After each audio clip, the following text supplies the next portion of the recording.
This is Pixelated Audio, episode 117, and you're listening to the music of Basted.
All right, welcome back to Pixelated Audio, a podcast focusing on game audio, its history, and the people behind it. We're your regular hosts. I'm Brian, this is Gene, and today we're going full Redbook audio with a game called Basted for the PC Engine CD. Yeah, this one's a new one for me. It's a short but diverse soundtrack, well composed, a lot of wailing guitars, as you heard there, some really top-notch music, and we're not actually going to be playing the opening. That track that you heard is the save and load music, because when you first start up the game, you actually see more of like an intro cutscene with some dialogue on top of it. Right, within like 5 seconds. So there's not really much to showcase there unless you want to hear them tell the story of the game, which honestly is perfectly fine that we skipped over. Yeah, if you don't speak Japanese, it'd probably just bore you and be a little weird to listen to. It doesn't matter if you speak Japanese or not. The story is...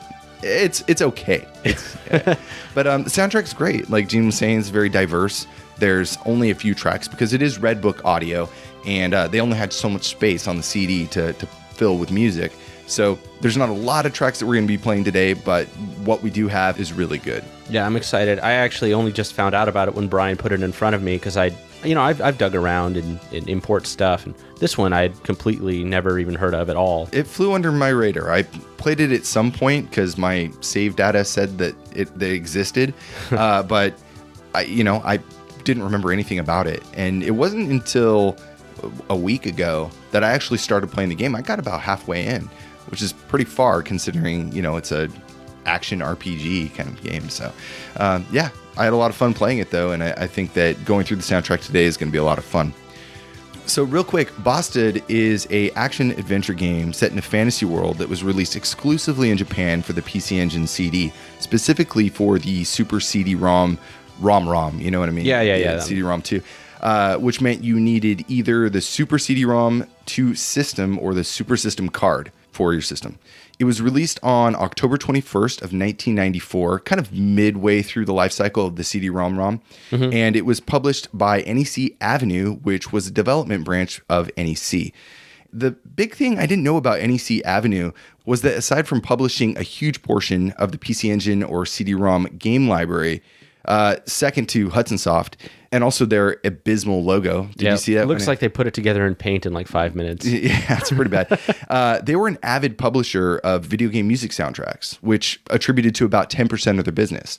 I was so envious back in the day because all of the video game soundtracks were coming out non-CD in Japan. I remember occasionally running through like a record store and seeing like the Street Fighter album being like, why don't they bring this stuff over here? It was in the import section, way too expensive. Right. But I mean, this was a strange time because NEC, the parent company, was publishing titles on the platform, as well as another division of NEC, which was NEC Home Electronics.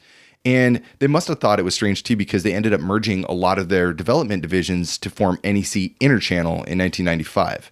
Even though this team's NEC Avenue publishing the game stuff, they were still focusing on that. They pretty much combined all these stray teams to handle their game stuff. That makes sense. They're working on various different parts of the same thing. Why have them as separate companies? Right. So even though they did development for a number of games for Basted, they only appeared to do the publishing, also listed as a producer, and the development work was split among 4 other companies. First, we have JTS. They did the programming.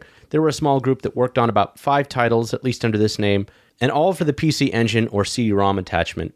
Next, you have Studio Orphe. They were responsible for the map and scenario design and the art continuity. I'm not sure what art continuity means. You know what? It could have been like in-betweening for some of the animation. You're familiar with that term, right? Like, no. You have keyframes in animation, so like an arm is moving down. So between those positions, somebody has to draw all those, and it's a lot of tedious work. I see. Okay, so that makes sense. Yeah. There were a lot of scenes like that I saw where there was like loosely animated. We'll get to that. So the next company, AIC Spirits, is the lead animation group responsible for all the beautiful cutscenes. They were one of 8 divisions within a huge animation studio called AIC, or Anime International Company. They did a few titles for PC Engine CD and PCFX, but mostly worked on anime, movies, TV shows, that sort of thing. Right. And finally, we have 81 Produce. And most importantly to us, this is the music studio that did all the Redbook audio. 81 Produce was led by Touru Nakano. We'll talk about him later in a little bit, but let's get to another track. Yeah, so 4 companies responsible for this game, and 81 Produce, I think they pulled off some pretty awesome stuff. So yeah, this next track is the Overworld theme from Basted on the PC Engine CD.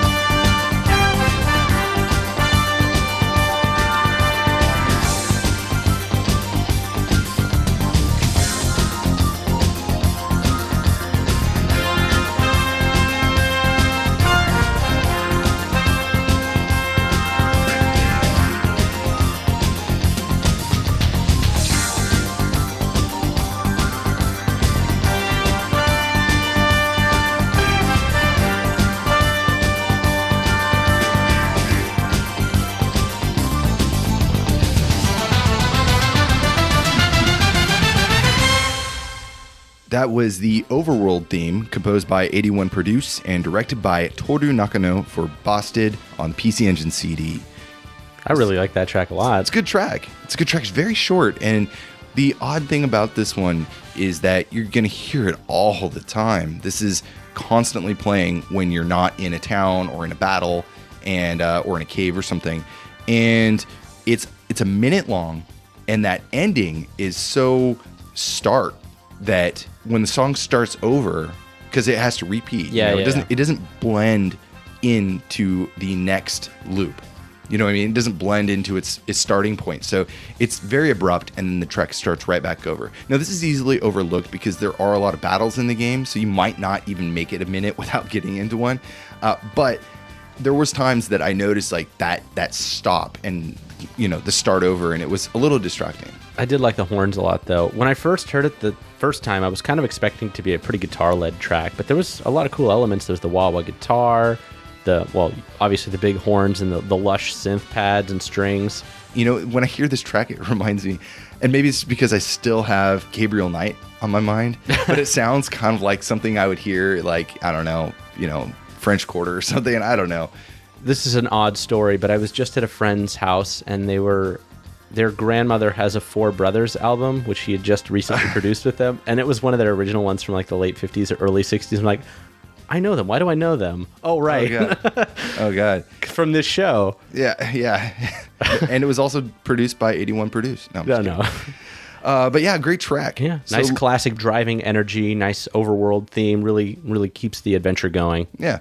And again, a lot of these tracks aren't very long. The first one was the longest track we're going to hear today. Yeah, it's like 2 minutes. Yeah, it's 2 minutes. It was the thing that you would hear the least amount of time if you're playing. Anyways, so the story of this game, we said that it's not that meaty, but there is some pretty cool stuff there, and it doesn't really unfold until you start watching all of the anime cutscenes, and there's a lot of them. So it does actually build up. It's a little bit cheesy, but we'll lay it out for you. So the story revolves around two young women. There's Ryza, who is a red-headed knight, and Anita, who is an elite mage, both bounty hunters from the Holy Land of Styria.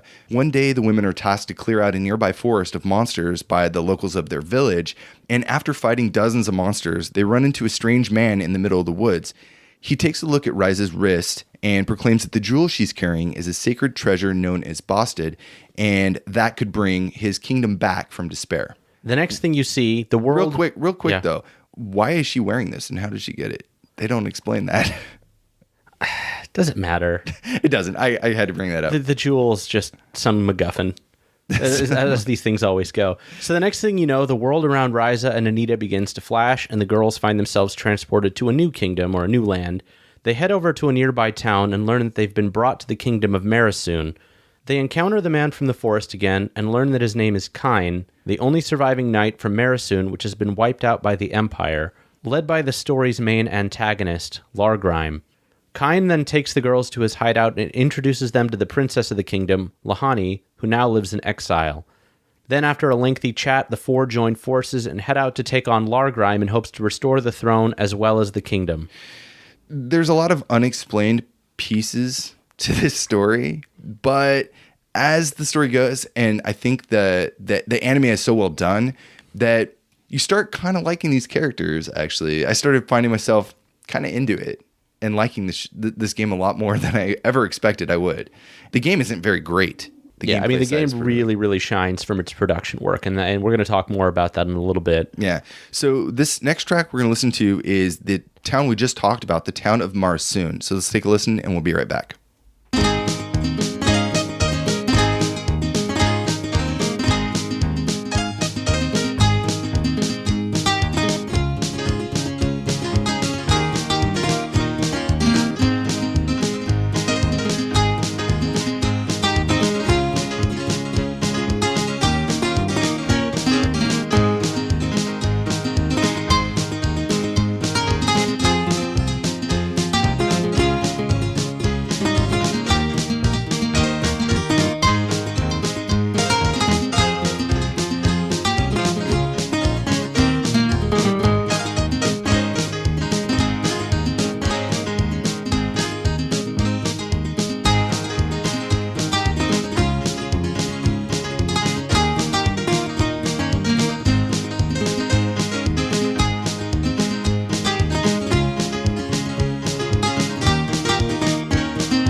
That was The Town of Marisoon, composed by 81 Produce and directed by Touru Nakano for Basted on the PC Engine CD. This is a really nice track. We talked about the diversity, the variety of the soundtrack, and this was a welcome surprise when I heard it. I think a lot about the kind of video game music you don't hear often enough, and I would say honky tonk is not... Honky tonk banjo, does not come to mind for me, even as something that I would think about that should be there, but I really like the track a lot. It's a beautiful, like, upbeat melody. Yeah, now this I would have pegged as a saloon track or like a bar or something like that, but this is the town music. And again, it suffers from... It's very abrupt when the track starts over, and it's very obvious. You can't escape it on this one. This is the worst of all, the worst offender, I think. That's the risk of hiring a production company, especially at this time, is like they probably just gave them a track. Here's the finished piece, and they're like, oh, okay, we'll just put it in the game. Sure. Yeah. And I think to exactly what you're saying, I think that's exactly what happened. We don't know, but this was an anime studio, so they expected a one and done kind of thing, right? Most of the time. Yeah, you don't usually see that in production work like film because it's scored out a lot more linearly. Exactly. So even though it has some of these obvious flaws that we see as gamers, they did a great job, and I think that the music, it shines. It definitely makes this game stand out, which needs some extra enhancement because the graphics are a little bit meager, I think, in that department. It is nice to listen to it on this show because you won't have to listen to it on repeat for 45 minutes. Exactly. And you stay in this town a lot too, because there's really only one town in the game. So yeah, you come back to it a lot. You come back to it a lot, so you're going to hear this over and over. Let's talk about the audio production studio 81 Produce. It started back in 1981, based in Shibuya, specializing in vocal work and audio, specifically for TV and film. Their first broadcast content was a kids show called Okasan to Issho, popular even today. My kids have watched it. Never heard of it. Yeah. And in 1984, created Half HP Studio, originally 81 Ongaku Shuppan, and this was to focus mostly on music publishing. Along with some other popular kids shows, they began working on anime, starting with Detective Conan in 1996. Did you ever watch that? I didn't, but I was a pretty big deal when we were younger. Detective Conan was huge, man. It's a great show, and I can't wait to start watching it with my son when he gets a little bit older. And then they started doing Pokemon for acoustic and sound production in 1997, which snowballed into many more projects like Thomas the Tank Engine, the Japanese adaptation of it, Inazuma 11, etc. And while at the same time branching off into a lot more subsidiaries, 81 Actors Studio, 81 Label, 1981 GHD, as well as establishing Seidama, which is a voice training institute. Sounds like they've got a bit of a circular work thing. They get more work for themselves. They have a training studio. They've got the whole... Yeah, they've pretty much got it down to a T, this whole vocal work thing. But back over to Half HP Studio, again, established in 1984. This was the group that mainly focused on anime and games. They worked on hundreds of TV series and movie projects over the years. But on the game side, they're known for a lot of the Doc Hack games, Bravely Default, Final Fantasy IV, the DS port with voiceover and stuff like that. Yeah. Arc the Lad R, Unlimited Saga, Seiken Densetsu. It's not clear which one they did, and I didn't look it up, but I think that would probably be the remake. It's possible. There was also like Dawn of Mana. There was a lot of Mana games that were spin-offs. It could have been any one of those. On their website, they just list Seiken Densetsu. So they also did Earth Defense Force 5, Monster Hunter Cross and Double Cross, and also A Farewell to Arms. So they've done a lot. Yeah. A lot. And there was a lot more that I just didn't think anybody would know if I kept them in the list. And overseeing all of the audio for this title was Touru Nakano, who was with 81 Produce from the beginning and the acoustic supervisor at Half HP Studio.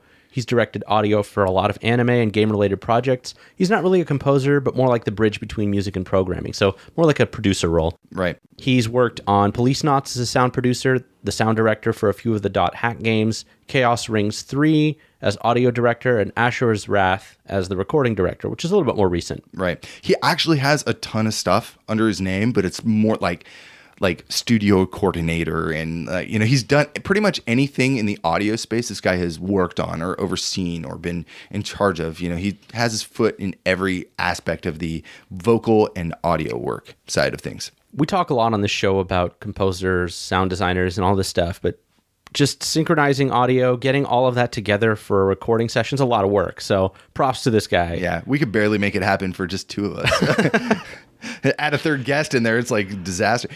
Anyways, so this next track we're going to play is the Town of Marisoon again, but this is Marisoon Aftermath, because a big problem happens and it causes the world to once again be in chaos, even worse off than before. So let's take a listen to Marisoon Aftermath.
That was Marisoon Aftermath, composed by 81 Produce and directed by Touru Nakano for Basted on the PC Engine CD.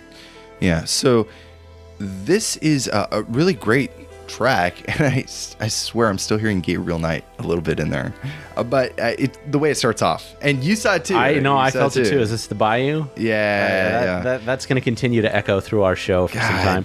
Oh man. Anyways, great track. This really totally sets the mood that I would expect for a town that has been completely wiped out and is in utter chaos. Love hearing this track. I was really surprised by some of those more kind of bright synthy elements that were kind of there in the background, sort of off to the side. I wasn't expecting such an, I guess, electronic addition to this track. Why do you say that? Because I kind of sense that from like this.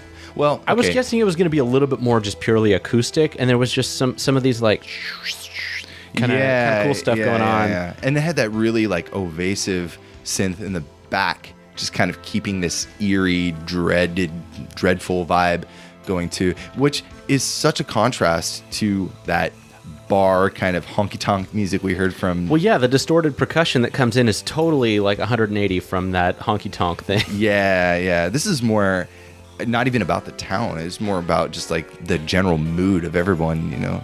Yeah, the house is burned down, you know. So just kind of reflecting on like, oh, what do we do now?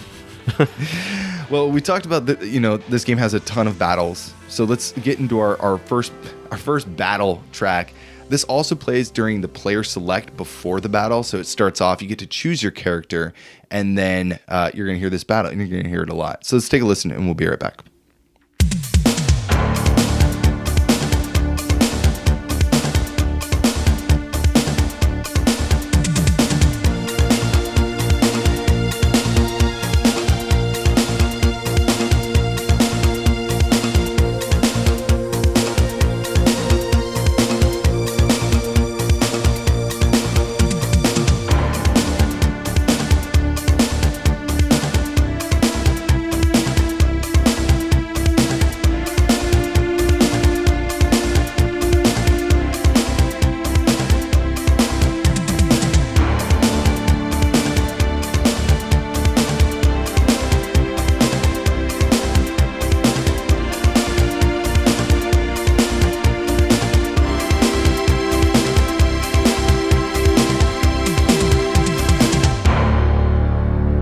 That was the battle music of Basted, composed by 81 Produce and directed by Touru Nakano. You know what I really like about this track is it's sort of mid-level energy. A lot of times battle themes are super amped up and super high energy, and that's cool too, but I kind of like that it's a little bit more subdued, a little bit more laid back, because you do hear it a lot, and it doesn't get on your nerves the way the Chrono Cross battle does. Or, I just thought it was I don't know if they did it intentionally. It was just a track that made sense, because sometimes the programmers just kind of stick the tracks where they make sense. But I thought it was a really good battle theme. Yeah, and we're going to hear other battle music throughout the show that has way more intensity to it. But this, you're going to hear so many times. I think having that kind of mild intensity, like you said, works really well. And I remember that, I think it was Lunar for the PlayStation remake of Lunar, had that kind of similar thing where it wasn't too over the top. It was still pretty wild, but it wasn't too over the top to where you just got completely fed up. And honestly, I think that the track's pretty good.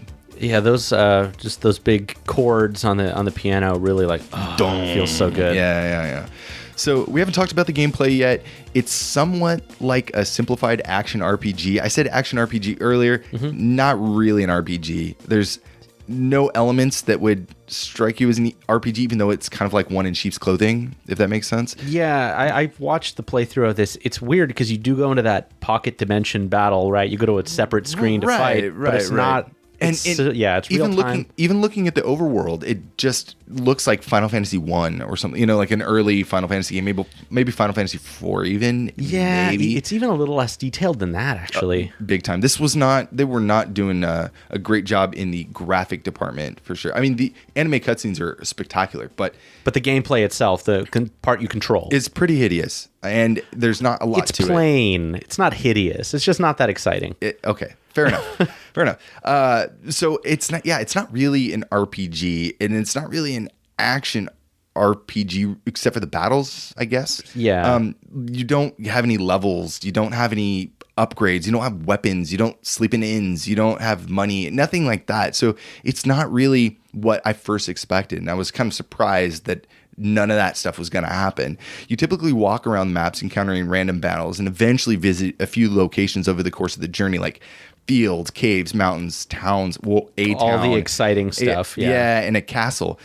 Overall, it's a really short game, though, and you can beat it in like 3 to 4 hours. The playthrough that's online right now, the long play is what, 3 hours? It's less than that. It's like 2 hours, 40 minutes. But that's if you know where you're going. But even still, I got about halfway, and the reason why I know is because they were halfway at that point in the game, and I was about that far. It doesn't take that long to get, and the battles aren't over the top hard. Some of them are more challenging than others. You have to strategize, but it's not that intense. I was able to progress pretty quickly.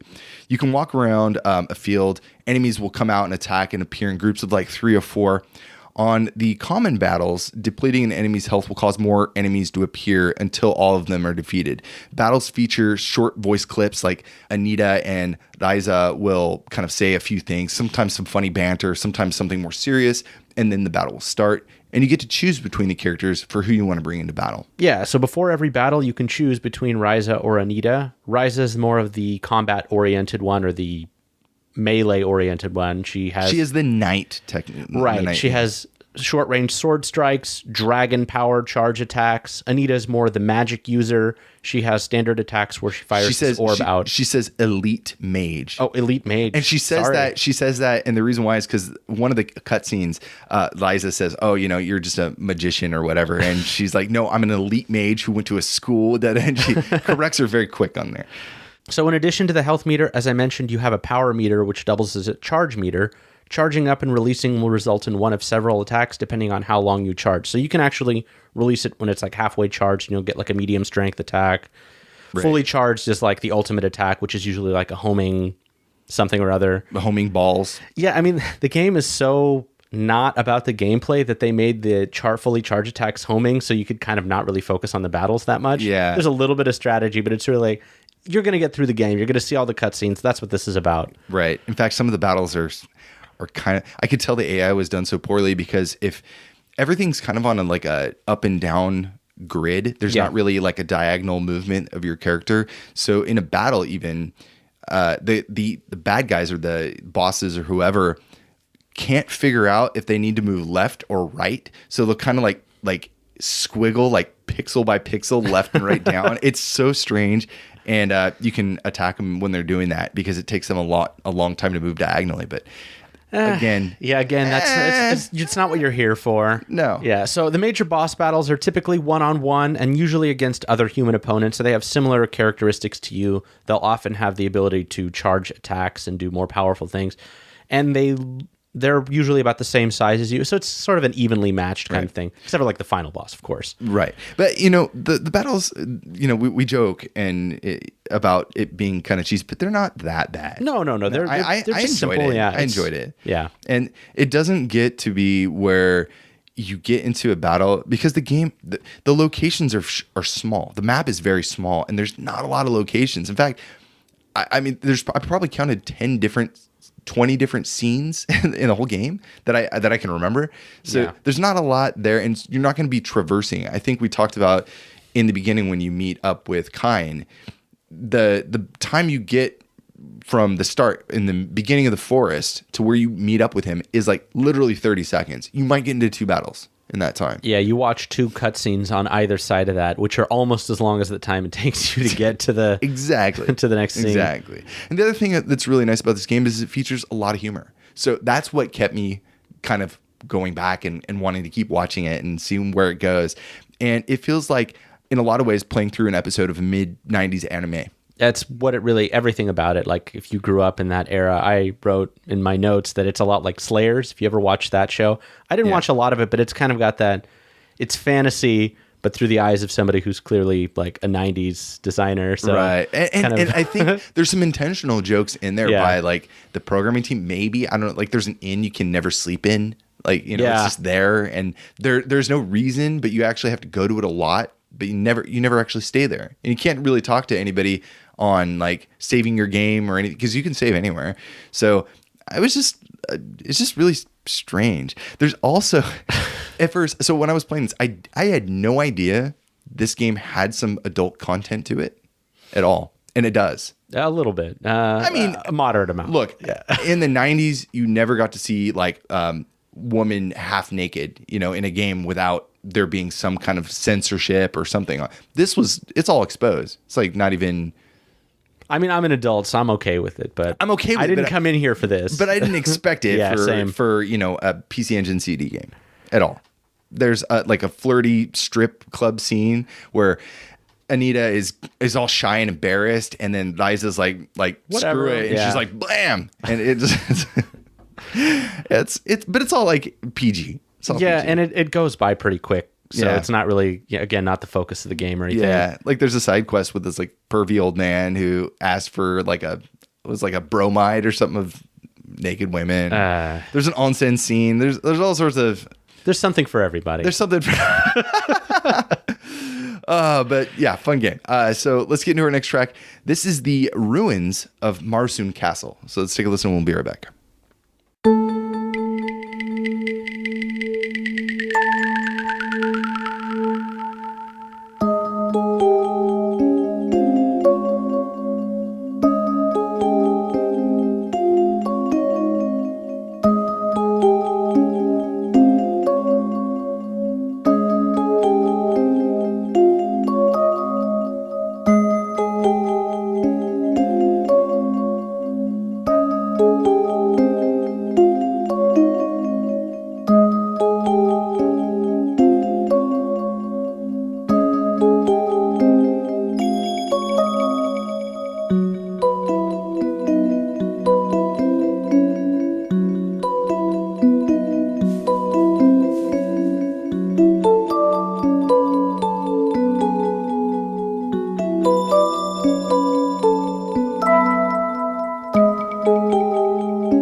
That was the Ruins of Marisoon Castle, composed by 81 Produce for Basted on the PC Engine CD. That's such a herky-jerky melody. Like, it's such in the forefront that all you can really do is pay attention to it. Everything else is kind of these like little just color. It's almost cave sounding to me. Yeah, it is a bit unusual, even for a game like this. The first time I heard it, it's like, this is the ruins of a castle? This is, okay. Yeah. This is where it plays. There were no actual track names. These names were kind of coming up with as we know where they play in the game, because there's not a lot of tracks, so it's very obvious to pick them out. This castle, though, is kind of an interesting place. It looks like, a war that happened 1,000 years ago, and it's desolate and bleak and completely void of any life. And so maybe that's what they were going for with this track. Yeah, I pick up on that sense of calm for sure. It's like, it's not a recent battle. It's not anything like that. It's more like a little unsettling, but not in a dangerous way. It's almost kind of calming, it was a war zone at one point. And this is where you meet, right before this is where you meet Lahani, who is the princess of Marisoon, and the former princess of Marisoon, and she goes to she's traveling with you, and she goes and she finds like her old room and like her parents' room and stuff, and she like just breaks down into tears. And this story is actually really good here because she kind of goes into this monologue about like what it was like and what destruction came, and then you learn more about Largryme and the kind of empire that he holds and why everything was destroyed. And I think that the story picks up a lot here, and it's totally worth watching a playthrough. I think all the animated cutscenes are available online too. You can just watch those, nice little anime then. Hearing you say that really makes me think that they were probably going for a bit of a music box feel with that. Like, I think so. Recalling the past. That could be. I think it's a pretty effective track, but it's not too much to it. It's a pretty simple like loop. Yeah, and there's that one part where you hear this and I'm not sure exactly what instrument that is. It's probably some fabricated synth, but I like that a lot. It has this almost like winding down of a toy, like the music box. It's like cranking down, running out of batteries or something. Or winding energy. Yeah, exactly. So let's get into our next track. This is a complete 180 from what we just played. This is the boss battle from Basted on the PC Engine CD.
That was Boss Battle, composed by 81 Produce and directed by Touru Nakano for Basted on the PC Engine CD.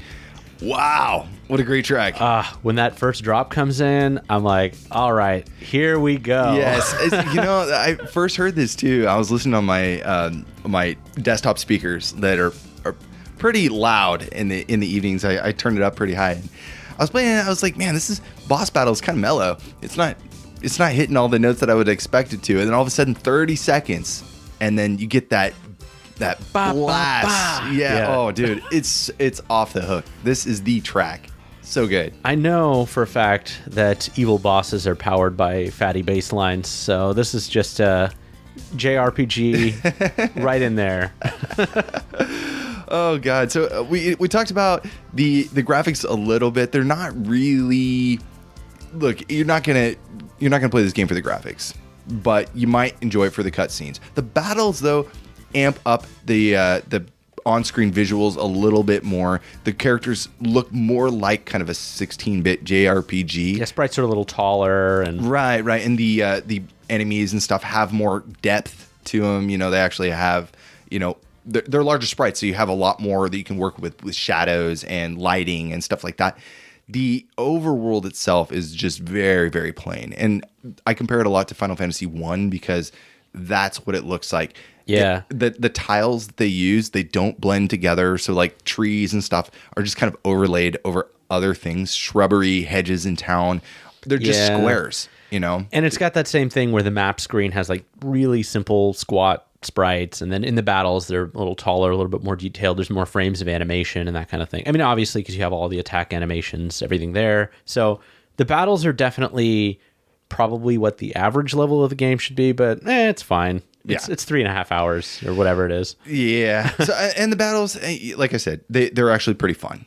I think if the game were like 40 hours, then I would be like, these battles suck, man. Like, I don't want to do it anymore. But 3 hours is enough time to where you can like get in, get out, and have an experience. I got to say, overall, I really like this game. I didn't think I would. It's not trying to be something it's not, and it's not something that it isn't. I don't know how to explain it. It's not padding out its length just to be like a 12-hour game. Absolutely not. In fact, it was probably designed as an anime in mind, and they're like, oh, you know what? Games are hot right now. What could we do in the background to make like this anime more than like a 30-minute show? Yeah, so it's not just like a visual novel. There's like, well, we can code up a battle sequence. It's not going to be that hard. Let's put something together. Program? Sure, I did it once in high school. All right, you're hired.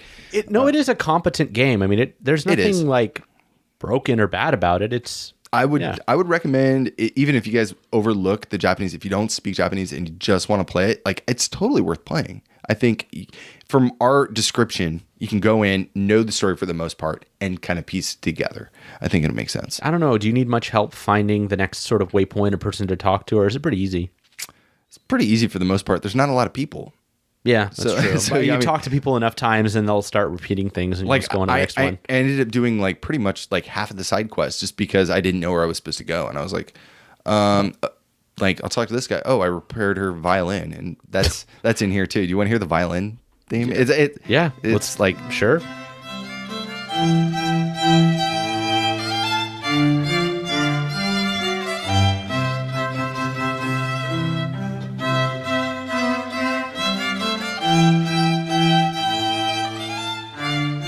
And yes, that side quest has Redbook audio. It's the only time we'll hear it. But no, there is actually some PC Engine music in there, some wavetable stuff too, but it's just very little tiny, like... I didn't barely even notice any. You won't, and it's mostly sound effects. So that's what they used it for. The game itself, if you ever played anything like Castlevania, Dragula X, or Lunar for Sega CD, you'll know what to expect from the anime cutscenes. It's kind of the same caliber. Painful Mail is another good example. Yeah, a lot of still screens with some like really light mouth animations and maybe some like 2-frame kind of things. I have to say, though, the average quality of I was watching some Lunar just to check the original Sega CD version. These ones are way more detailed. Oh, big time. Yeah, big time. They're really, really nice. Yeah.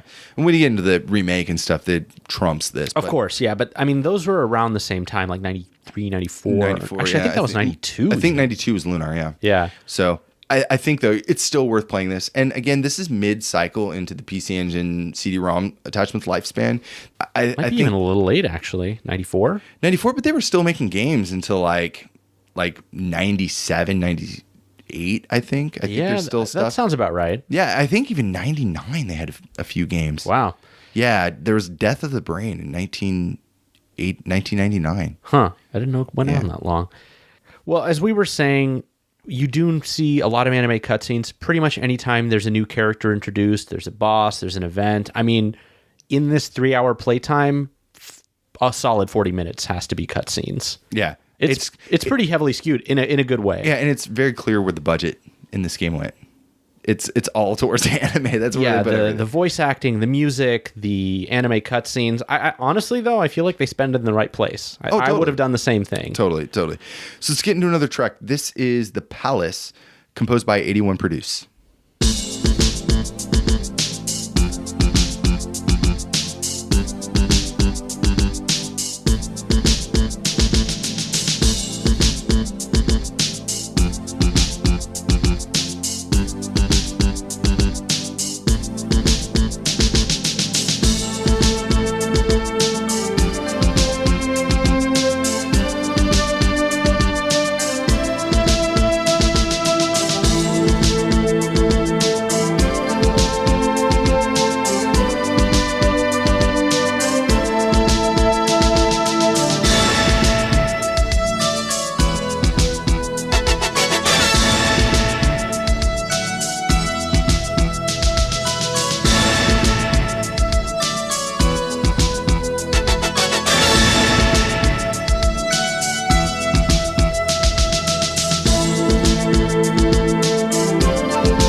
Strange track. That was The Palace from Basted on the PC Engine CD.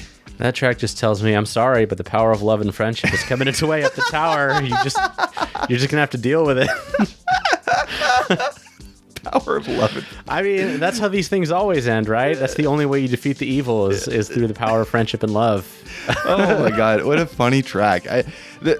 We're talking again. The diversity of this soundtrack is just incredible. They were all over the place, and I don't know if I get like a scary vibe or a happiness. I don't know what I am expecting from this track. It's in like a strange place too. I think this is where you're actually going to fight Largryme and bring the world back, and the town of Marisoon and as all it that should stuff. be. Yeah, and I don't know. This doesn't have that scary feel to me. It has more of like hey guys, we're almost there. Like, I do really like the overall vibe. I just wish those orc hits weren't quite so loud. They're pretty powerful. It's good track. The thing about this game too is that it wasn't cheap when it came out. It was originally sold for about $80, which a CD game, right? And so remember when PlayStation came out, it was all about like, hey, CDs are so much cheaper. Now our games are cheaper. You know, this is like Super Nintendo prices, man. Yeah, I still think back to those days. Super Nintendo games are really expensive, and for a 3-hour game, I'd be so steamed. You like paid $80 for a 3-hour game. Hey, $82. You could at least play through it again and play as the other character if you played mostly in the first one. So it's not like totally no replay value. Yeah, there's something there. Yeah, you could have a buddy come over and say, "Hey, you try this game, play through it, and after dinner." And yeah, then we'll don't show this to your parents. Yeah. All right, so we got another track here. This is Largryme, the final form. So the first one is just the normal boss battle when you fight him, and then after he transforms into this beast, this massive thing that takes up half the screen, you're gonna hear this track. So let's take a listen.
All right, that was Largryme's final form, composed by 81 Produce for Basted on PC Engine CD-ROM. Again, a little bit more mellow for a final boss theme than I was expecting. It works, but it's a little focused, kind of determined kind of track. Kind of repetitive, too. A little bit, yeah. We didn't see much change until about 40 seconds in. I got to say, it's not exactly exciting up until that point. And then you get that, a few tags in there, and it's not too ominous sounding. It's a little more lighthearted than I would expect. And then it jumps right back into that repetition, which didn't strike me as an incredible track, but it's okay nonetheless. Yeah, I mean, you're right. It's definitely not the strongest on the soundtrack, but it's a solid tune. It's well produced. I mean, I feel like when you hand something off to a third party like this, it's often hard to know what you're going to get, but it seems like they did a pretty good job. Yeah, and they might have worked really closely with the anime house to work on it, AIC, to really kind of tie down those anime scenes, because there is music during most of the anime too, most of the animation. We're just not playing it because it's completely covered with voiceover. Yeah, so there's almost like twice as much music, really. Really, yeah. So given what they had, they probably did a pretty good job, and at least that's how it came off to me as a player. So all I gotta say is there were some really nice surprises in this. I was not expecting anything when I first heard this, and because I just didn't know what it was. But some tracks like that one track, the boss theme, really was like, all right, this is definitely the track of the album. This is dope. Yeah. So I got a little surprise for you too. Yeah. Well, not really. You already know the soundtrack. So this next track that we're gonna play here is the staff roll. So we're kind of debating, should we play the ending track or the staff roll first? The staff roll is definitely a lot of fun, and there's a lot to talk about. So let's go ahead and listen to that first. Let's do it.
That was the staff roll, composed by 81 Produce and directed by Touru Nakano for Basted on the PC Engine CD.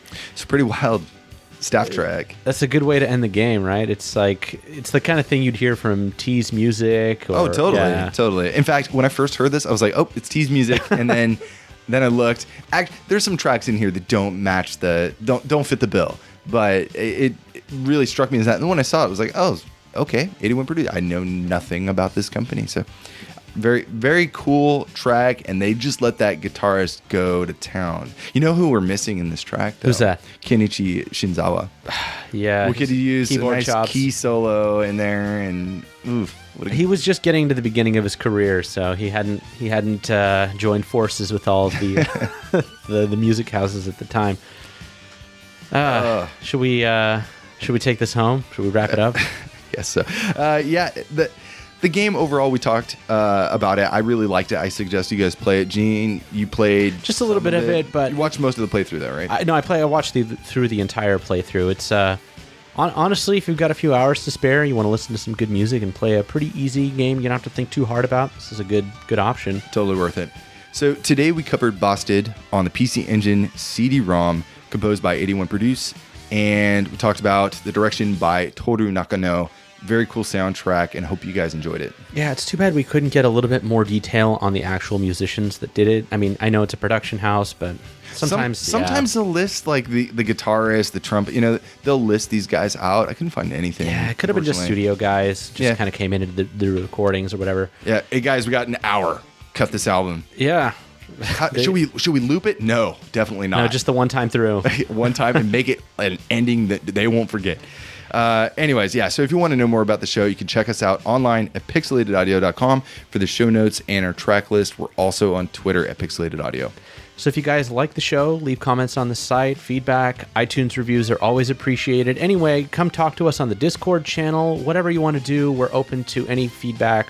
Facebook's a great way to chat with us, too. Sure. However you like. I don't check Facebook much, but Gene sure does. I check it a little bit more often, so yeah. But definitely join the Discord channel. If you guys want to talk game audio, there's always a lot happening. One thing I've been following a lot recently is the original channel in our server. Oh, the original music channel. Yeah, the original music. So a lot of indie composers and guys doing remixes are putting stuff in there, and it's turning out incredible. There's some really killer stuff in there.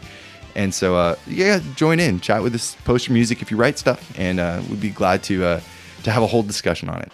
So, yeah, if you're new to our podcast, make sure to check out some of our past episodes. I picked out some ones that kind of match our theme. If you love 90s games with a fantasy art style, check out episode 44, Popful Mail, 47, Ground Seed, and 74, Alicia Dragoon. I did not plan the numbering on those, all being pretty much the same. Wow. Did you pick Alicia Dragoon because it's a female protagonists. That and sort of that 90s fantasy aesthetic. Okay. Just kind of like, if that's your bag. But again, these are all extremely, wildly different soundtracks. They sound almost nothing alike. Not even like this one. Like, Alicia Dragoon is a really dark, very brooding soundtrack. Right. Whereas Popful Mail is almost like on the J-pop, really positive, upbeat side, like the entire way through. And Ground Seed is kind of synthy, jazz, FM stuff. Exactly. But all really good. Yeah. Really good. If you guys like the show and you want to help support us, you can head over to our Patreon page, which is pixelatedaudio.com/Patreon or patreon.com/pixelatedaudio. Pick one of the two. You'll find it. Google is your friend. Yeah. And, pledge $1. It's awesome that we have the support that we have now. So we want to say thank you for everybody so far. If you want to leave us a review on iTunes, like Gene mentioned earlier, that's appreciated as well. The track taking out the show is the ending track, the one we did not play earlier that we swapped out. And this is a really good track too, and I think you guys are going to like it. Thank you so much for listening, and we'll see you back in a few weeks for the next episode.